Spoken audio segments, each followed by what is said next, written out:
नमस्कार, आप देख रहे हैं खबर उत्तर प्रदेश। मैं हूं आपके साथ तन्वी। रुक करते हैं खबरों का। खबर कानपुर से है, जहां कांग्रेस के नेता, पूर्व कोयला मंत्री और 3 बार कानपुर के सांसद रहे श्री प्रकाश जायसवाल का निधन हो गया है। 81 साल की उम्र में उन्होंने अंतिम सांस ली है। लंबे समय से बीमार चल रहे जायसवाल की तबीयत शुक्रवार सुबह अचानक बिगड़ गई, जिसके बाद उन्हें कानपुर कार्डियोलॉजी अस्पताल ले जाया गया, जहां डॉक्टरों ने उन्हें मृत घोषित कर दिया। श्री प्रकाश जायसवाल का राजनीतिक जीवन में कद हमेशा ऊंचा रहा है। वो न केवल कानपुर के 3 बार सांसद रहे हैं, बल्कि मनमोहन सिंह सरकार में गृह राज्य मंत्री और कोयला मंत्री जैसे कई पदों पर भी रह चुके हैं।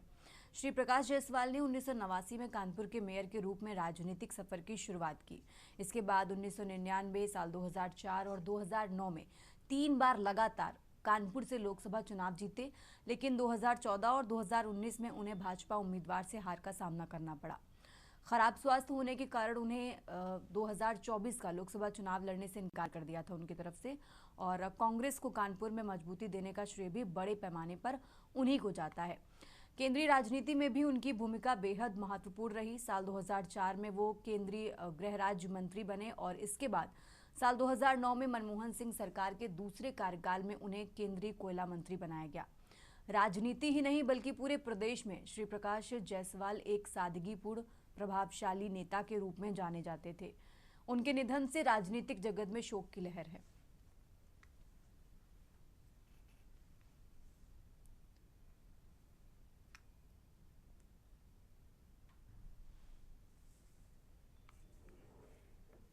एक युग का अंत हो गया है। श्री प्रकाश जी भारत सरकार के 2 बार मंत्री रहे, कानपुर के महापौर रहे, प्रदेश कांग्रेस कमेटी और शहर कांग्रेस कमेटी के अध्यक्ष रहे, और उन्होंने अपने कार्यकाल में कानपुर को विकास की गंगा बहाने का काम किया। आज जब हमारे बीच में वो नहीं है, तो निश्चित मानिए ऐसा महसूस हो रहा है कि एक कानपुर की अपूर्णी क्षत हुई है।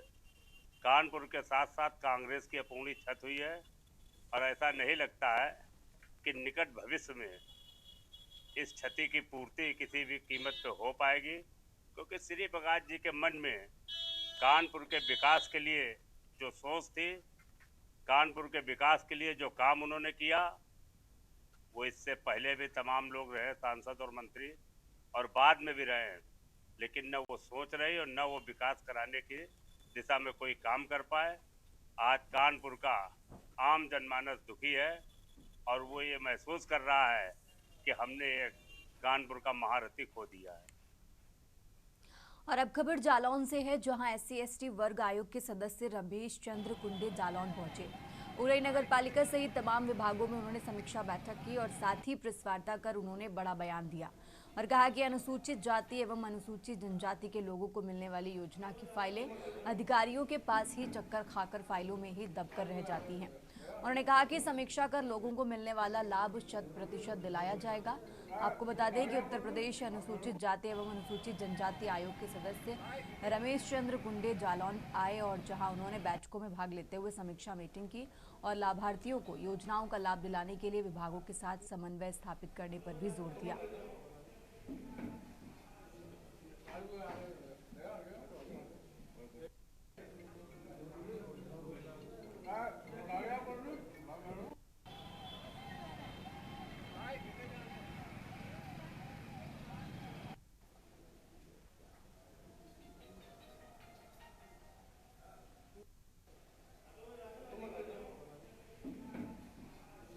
आज मैं जालौन जनपद में हूँ और दलित समाज से संबंधित सभी विभागों की जो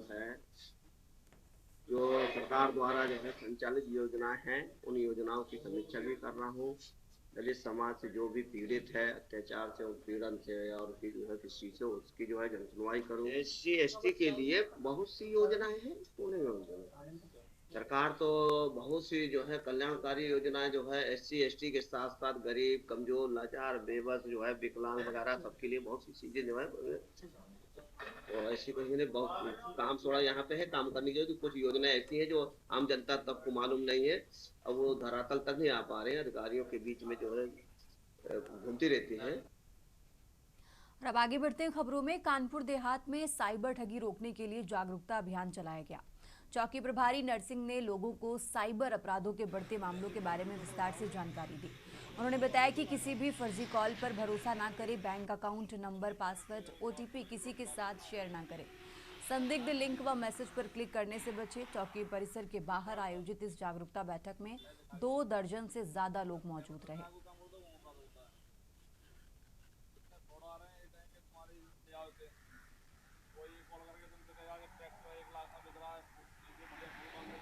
और अब खबर देवरिया से है, जहां रुद्रपुर तहसील क्षेत्र के माझा नारायण गांव की रहने वाली बीएलओ रंजू देवी की मौत के मामले ने अब राजनीतिक तूल पकड़ लिया है।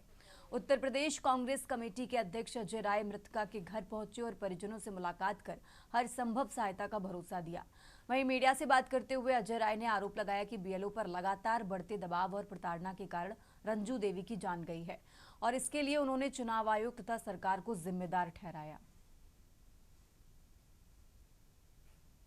आज मैं देवरिया के स्थान पर आया हूँ, जो रंजू दुबे जी, जिन्होंने अत्यधिक दबाव के कारण से जिनकी हार्ट अटैक से मौत हुई है, बहुत ही दुखद है, बहुत ही इसकी जितनी निंदा की जाए कम है। और एक साधारण परिवार के लोग जो अपने मेहनत से अपने परिवार का जीवन यापन कर रहे हैं, अपने परिवार अल्प वेतन भोगी लोग अपने परिवार का जीवन यापन कर रहे हैं, इतना दबाव बना रहे हैं चुनाव आयोग और सरकार मिलकर। एसआईआर का काम चल रहा था और फोन आया कि भाई 6 बजे से ऑनलाइन मीटिंग है। मीटिंग में बैठे थे हम लोग। मीटिंग में ये हुआ कि भाई आज 10 बजे रात तक 50 फार्म आपको करना है, नहीं तो तहसील पर लोग बैठ करके यहाँ काम कर रहे हैं, यहाँ आकर के आपको काम करना है। इसी बात को लेकर के उनको थोड़ा घबराहट शुरू हो गया। उसके बाद हम लोग गाड़ी बुलाए, गाड़ी बुला करके उनको हॉस्पिटल चले गए। बस्ती जाते जाते जाम मिल गया रास्ते में और वहीं उनका देहांत हो गया। और आगे बढ़ते खबरों में, बुलंदशहर जिले में निर्वाचन आयोग के निर्देश पर एसआईआर को लेकर एक सघन अभियान चलाया जा रहा है। एसडीएम शिकारपुर अरुण कुमार वर्मा ने इस अभियान के तहत कई मतदान केंद्रों का निरीक्षण किया। उन्होंने बूथ संख्या 148, 149, 62, 63 पर पहुंचकर बीएलओ की प्रगति रिपोर्ट की जांच की। एसडीएम अरुण कुमार वर्मा ने मतदाताओं को एसआईआर फॉर्म भरने का तरीका भी समझाया। उन्होंने बताया कि एसआईआर फॉर्म प्रक्रिया लगभग हमारी 60% पूरी हो चुकी है, जबकि 80% फॉर्म हमारे कलेक्ट हो चुके हैं। एसडीएम शिकारपुर ने सभी मतदाताओं से अपील की है कि वे एसआईआर फॉर्म को समय से भरकर अपने स्थानीय बीएलओ को जमा करें। वहीं उन्होंने सभी बीएलओ को सख्त निर्देश देते हुए चेतावनी दी कि अगर कहीं पर भी किसी बीएलओ की लापरवाही पाई गई तो कड़ी कार्रवाई की जाएगी। यहाँ माहौल काफ़ी अच्छा है और सभी लोगों ने इसमें बढ़ चढ़ के जो एसआईआर इन्यूमरेशन फॉर्म होते हैं उसको काफ़ी अच्छे से भरा है। मोस्टली लोगों की मैपिंग हो गई है और हमारे बीएलओ ने भी बहुत अच्छा काम किया है। इन्होंने मैक्सिमम फॉर्म डिजिटाइज कर दिए। इनके 95% इनका काम हो चुका है, बस थोड़ा सा ही बचा हुआ है। तो काफ़ी लोगों का काफ़ी अच्छा सहयोग रहा है यहाँ पर। देखिए, हमारी पूरी टीम, हमारे बीएलओ, सुपरवाइजर्स, हम सब, हमारे जो एईआरओज हैं, मैं खुद और जो बूथ लेवल एजेंट्स हैं, जो उस जगह के जो सम्मानित और जागरूक नागरिक हैं, उन सभी के सहयोग से हम सभी लोगों को जागरूक कर रहे हैं और हमें काफ़ी अच्छी सफलता मिल रही है कि मैक्सिमम जो लोग हैं वो अपने लिंकेज ढूंढ के उसमें फीड कर दे रहे हैं, भर दे रहे हैं और हमारा सक्सेसफुली जो है रजिस्ट्रेशन का काम चल रहा है। और अब बात कानपुर की, जहां कानपुर में सर्दी बढ़ने के साथ ही सब्जियों के दाम भी नमस्कार, बढ़ने आप लगे देख रहे हैं केली हैं। इंडिया। हरी सब्जियां मैं सेहत हूं के लिए आपके साथ जितनी अनिल फायदेमंद मीना। है, उतनी पूरे ही अब उत्तर प्रदेश आपकी में जेब पर भारी असर भी पड़ रहा है। टमाटर और मटर के दाम तो सुनकर ही लोगों के चेहरे लाल हो जा रहे हैं।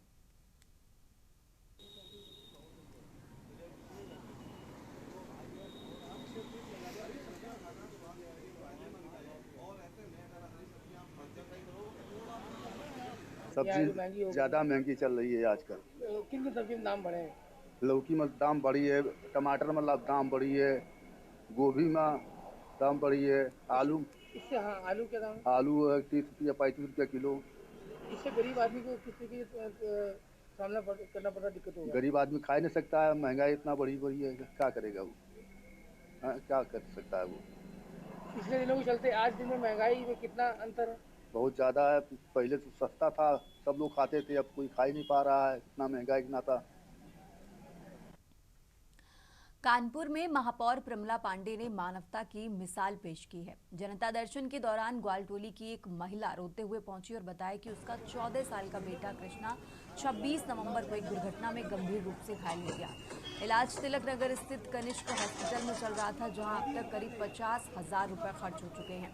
आर्थिक स्थिति खराब होने के चलते आगे इलाज कर पाना संभव नहीं था।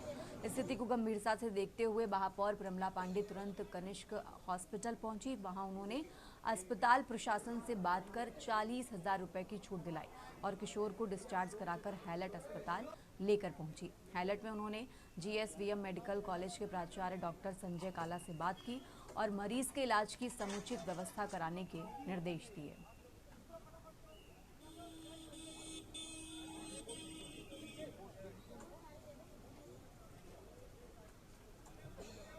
और अब खबर बांदा से है, जहां एसआईआर के काम को बंद कर हड़ताल पर जाने से जिले में लोगों को एसआईआर कराने के लिए भटकना पड़ रहा है, क्योंकि फतेहपुर जिले में तैनात लेखपाल सुधीर कुमार की आत्महत्या ने पूरे उत्तर प्रदेश के राजस्व विभाग में आग लगा दी है।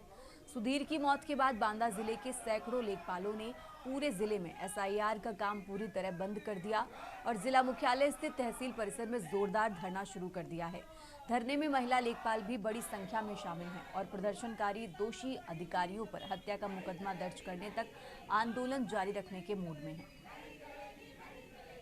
उत्तर प्रदेश लेखपाल संघ का आपातकालीन बैठक धरना दिया गया है। वो हमारे एक लेखपाल साथी थे 2024 बैच के सुधीर कुमार, वो जिला फतेहपुर के तहसील बिंदकी में कार्यरत थे। नया लड़का था, उनको एसआईआर का कार्य चल रहा है, उस पर इतना दबाव बनाया गया, शादी की छुट्टी ली है, उसके बावजूद जाकर उनके घर पे काफ़ी जो सुनने में आया कानून को द्वारा अपशब्द कहे गए, जिससे वो दुखित होकर आत्महत्या जैसा कदम उठा लिया है। तो उसी के विरोध में आज हम सब लोग आज फिलहाल एक दिन के लिए धरना प्रदर्शन कर रहे हैं और इसके आगे भी जैसा डिसाइड होगा आगे भी इसको चलाएंगे। में लेखपाल के साथ उप जिलाधिकारी वहाँ के सक्सेना जी हैं, उन्होंने और वहाँ के तहसीलदार और वहाँ के जो राजस्व निरीक्षक हैं, उन्होंने लेखपाल के घर जाकर बर्खास्तगी का और सस्पेंशन का लेटर दिया कि आप एसआईआर कार्य को सही ढंग से नहीं कर रहे हैं।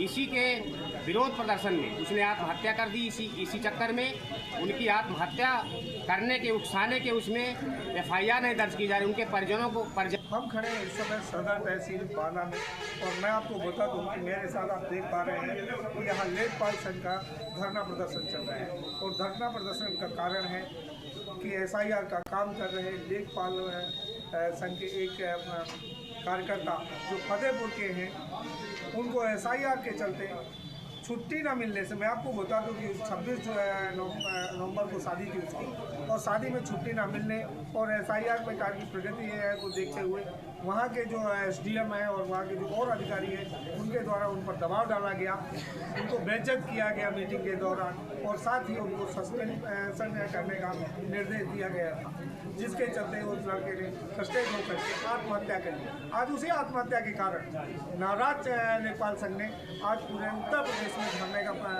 ऐलान किया है और आज बांदा में धरना प्रदर्शन कर रहे हैं। आखिर उस मृत व्यक्ति को, उस मृत लेखपाल को न्याय दिलाने के लिए आज सारे लेखपाल यहाँ पर मौजूद हैं। क्या मृत लेखपाल को न्याय मिलेगा? क्या एसडीएम के खिलाफ एफआईआर दर्ज होगी? क्या अधिकारी जेल जाएंगे? ये कह पाना मुश्किल है, लेकिन जिस तरीके से आज लेखपालों ने अपनी कमर कसी है आंदोलन के